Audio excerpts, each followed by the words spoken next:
তাদের জীবনযাত্রা কেমন কাটে এই কবিতার মাধ্যমে তুলে ধরা হয়েছে পরিষ্কারভাবে, এবং আমাদের সামনে তুলে ধরেছেন এটাই যে আমাদের সমাজের যারা খেটে খাওয়া গরিব শ্রেণীর মানুষ, যারা সমাজের যাকে বলা হয় নিম্নবিত্ত মানুষ, তাদের জীবনযাত্রা কেমন কাটে কবি এই কবিতার মাধ্যমে চমৎকার ভাবে আমাদের সামনে তুলে ধরেছেন।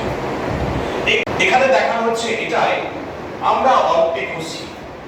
আমরা জানি কবিতাটির নাম যেহেতু নুন কবিতা, নুন হচ্ছে আমাদের খাবারের একটি সামান্য উপকরণ। এই সামান্য উপকরণটি আমাদের প্রত্যেকের বাড়িতে থাকে, কিন্তু এই শ্রেণীর মানুষদের ওই কবি জয় গোস্বামী জানিয়েছেন আমরা অল্পে খুশি। তাহলে প্রথমে আমাদের প্রশ্ন হবে আমরা কারা?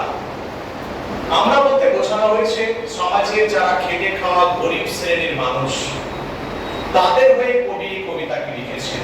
তারা অল্পে খুশি। তোমরা দেখতে পাবে